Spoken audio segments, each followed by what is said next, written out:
So Danger Thunder Dragons just won the last YCS. Shout out to Jesse. You guys already know that's like one of my favorite decks. That's my babies, as I call it.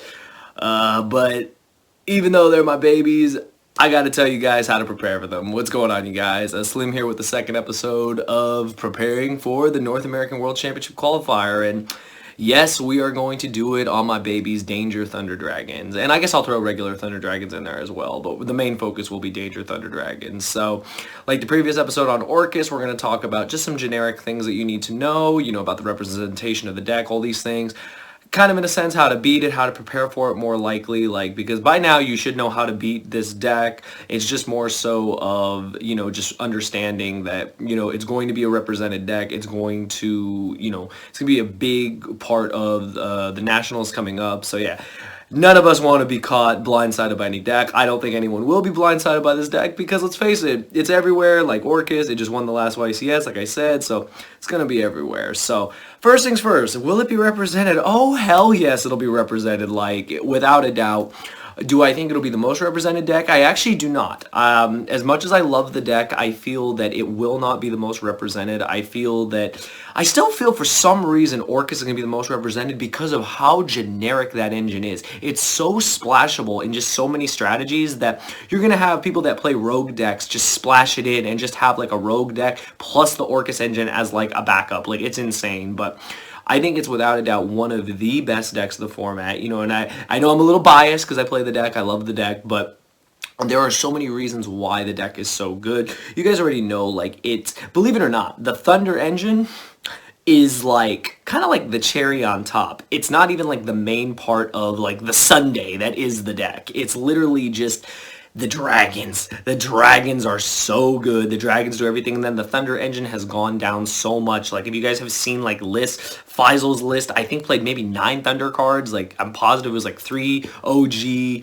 played 1 Roar and 1 Hawk because honestly, you draw those cards, they're kind of bricks, but we'll talk about that too. And you just play 2 copies of Dark because you have to, and you play the 1 duo, and you just really kind of minimize on the Thunder cards.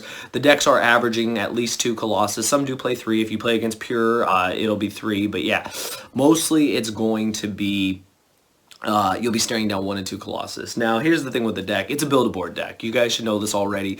It goes first. If it opens Solar Wyva Buster unopposed, it's full combo. If it opens any 2 monsters and a Baby Dragon, it's full combo, etc., etc. I'm not going to talk about the combos. You guys should know this already. There's plenty of videos. If you don't, yeah, they're just insane, what they can do. I think the deck is just so... it's so resilient too. It's able to come back and push through so many hand traps, and I really like that. It's very good at breaking boards, and there's just a lot of things that I like about the deck just in general. It's probably why it's the deck I'm playing, because like I said in the last video, really like combo decks. So, hate it or love it, but those are the kind of decks I like. And here's the thing. The best cards against it, like I've said, and I think this will just be a very common theme, Slim loves Artifact Lancia. Slim can't wait for Artifact Lancia to get that holo reprint. Yeah, Artifact Lancia, again, it's just one of those generic cards that it's good against Orcus. It's amazing against Orcus. It's also really good against Danger Thunder. The reason why it's good against Danger Thunder, the way we get the combos going is through our baby dragons.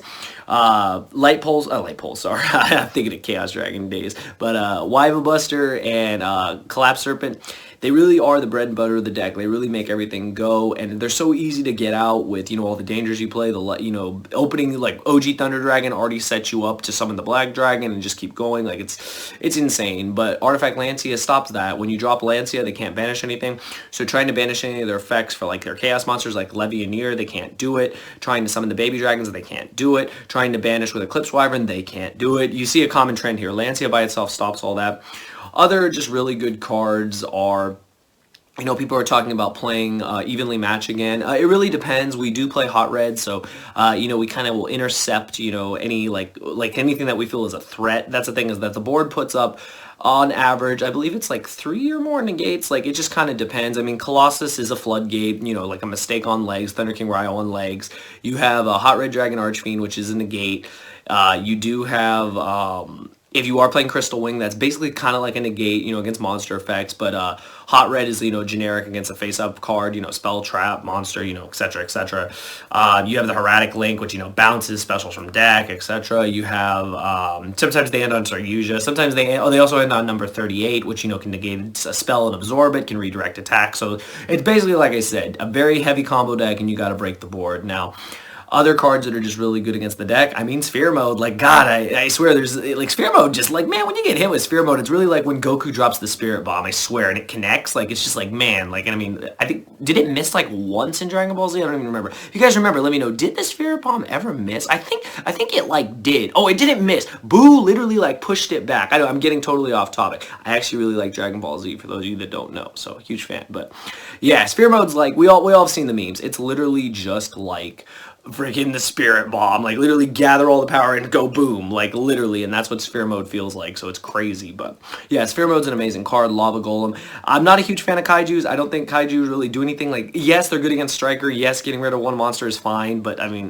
no, I'll be honest, I think Lava Golem and Sphere Mode are really the way to go because they handle more monsters, and if your deck can support them, which pretty much every deck can, they're just the better card to play because they're generic and work against a lot of other matches. But more on like beating this deck and combating this deck, preparing for this deck.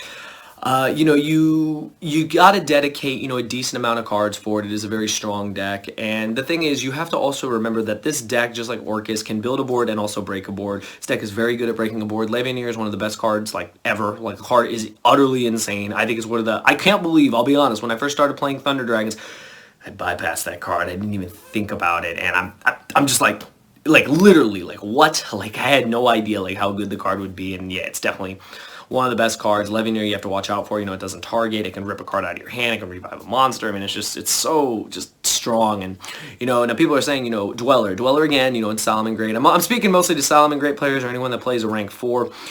Yeah, it's good. It hurts all our dangers. You snipe the dangers, you get lucky. I don't think anyone is really playing Winter Cherries, but, hitting Saryuja is good, hitting Colossus, whatever. But I'll be honest, Colossus is like is the icing on top. It's not even like the whole cake. Like, literally, the dragons are like the cake. The combo is the cake. Saryuja, all that stuff is just amazing. Other things is that, the deck can lose to things like Electric Virus. It can lose to things that, that it's not, 100% prepared for, and sometimes the deck can lose to itself. Well, that's another thing that I failed to mention in the Orcus video, that decks do lose to themselves, decks do brick, but you just play with what you got. Like, that's just, at the end of the day, that's any Yu-Gi-Oh deck. You play with the hand you're dealt. Kind of like life, when life gives you lemons, make lemonade. Well, if life gives you, like, I don't even know. What's something that you would not want to make, like, a juice out of? But, like, yeah, if someone gives you broccoli, I mean, throw it in a skillet, add some seasoning, and try to make it good. But yeah, it's kind of like that. When you don't get a great hand, you still try to play. So it's definitely something that the deck can do. It can do it very well. Like I said, the deck is very resilient. Ash is decent. Like, yeah, you got to Ash at the right place. You guys should know this by now. And everyone's asking me, Slim, when do you Ash? I'm not going to tell you. You should know this. Like, I'll be honest. Even I sometimes, with hand traps, have hit in the complete wrong place and gotten punished for it. Ogre's really good. Get the Saryuja off the board. There's a hint. Get the Saryuja off the board. It takes the Link arrows away. This is all stuff you guys should know. Dangerous Thunder has been around, you guys. Like, it's been around a lot. I think, when did it first debut? Was it YCS Chicago when I missed that YCS? Yeah, the deck, like, debuted there, and I mean, it's been out since. Like, you guys should know. Like, this deck has had so many tops. Finally has a win. Thank you, Jesse. Yeah, literally has a win. So now, like, the deck has really, really been represented. Again, it was one of the most represented decks at the YCS. So, other things to take away. Other things about this deck is that, I mean, like I said, you need to stop them from banishing. Cards like Chaos Hunter are really good at that. The thing is like, they will find a way to get to Colossus most of the time. They'll find a way to just start link climbing and getting through stuff. So that should be expected.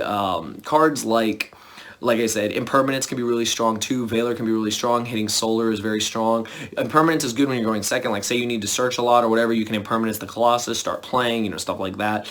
Just some really generic stuff. And, like I said, I don't want to make the whole video like, all the cards you should side. Because remember, you only have 15 cards, you guys. Make them count. Make your side deck count. I swear, I think that's going to be a video somewhere in the future, making your side deck count, making it work for you. It's kind of like, you know, when you put your money, put your money in stocks, you want your money to work for you, you want your money to make you more money. Yeah, it's kind of like that with your side deck. You want your side deck to have a good return rate, if that makes sense. So yeah, it's just really important that you side just cards that are just good, you know, not only against this deck, but good against other decks of the format. Because remember, you only got 15 cards. You got to make them count. You got to make sure you cover enough matches. You need to make sure that you're not oversiding to where you take away the core element of your strategy. So remember those things and you should be good to go. Other than that, you know, Thunder has evolved so much. Like, it started with pure Thunder, and, you know, it's evolved into Danger Thunder. There's been so many just, like, crazy things. We started with Brilliant Fusion till it got hit. We had the Gumblar build. We had so many crazy builds, and now, you know, we're at another, like, crazy combo build of Danger Thunder, and it's honestly insane. Would I love the deck to win Nationals? Absolutely. Like I said, I'm a little biased. I love the deck, but, yeah, it's definitely going to be one of the most represented. I don't think it'll be the most represented, but it'll definitely be up there, and I feel that hopefully this video helped you guys out. So yeah, that's it. I hope you guys enjoyed it, you guys. I love talking about Thunder Dragons. I could talk about them all day. I could solitaire them all day. I could do so many things all day, you know, when it comes to decks I really like, you know, just loving the game in general. But, you know, just, you know, this is a deck I have high hopes for. I mean, I'm glad that the best person to pilot it won with it. So I definitely expect a lot of great things at Nationals with Thunder. It will definitely top. If it's top 64, it will definitely top. I definitely think I could see it in top 32. I could see it in top 16. I could see it in top 8. I could see it all the way to the finals, or seeing it win overall, because I think it's just that good. Same as Orcus, same as all the decks that I'll be covering here. They all have the potential to win, and that's the thing, is the point of this series is preparing you guys for everything. Expect the unexpected and expect the expected. Like, that's the thing, is you have to know what you're going to play against. You have to go in there and you have to know. You don't want to get caught off guard. That's the whole point of this series, is preparing you guys so that you guys know what you're going to face in that room. You'll be able to see it on Friday, the pre-registration. You'll be able to see what people are playing, you know, stuff like that, give you guys some info, and it'll really help you dictate, you know, okay, I see a lot of combo decks. I need to side these cards. I see a lot of stun decks. I need to, you know, you have to account for everything. Like I said, this series, that's the whole point. But yeah, I hope you guys enjoyed. Bell, wherever you are, you guys know what to do. 100 plus likes. Let me know you enjoy this series. You know, it's going to continue. We're going to have, like I said, it's a mini series covering all the decks that you'll expect at the North American World Championship qualifier. And yeah, hope you guys enjoyed. My babies, Danger Thunder, Pure Thunder, you know, I expected to be there as well. I think that deck is still amazing. Like I said in my deck profile, you just have to account for that. You know, the same cards that work against Danger Thunder have always worked against Thunder Dragons as well. So it's very strong. The only card I will say to remember with Pure Thunder is Ghost Bell is quite effective, because they are heavily reliant on Thunder Dragon Hawk. So just remember that.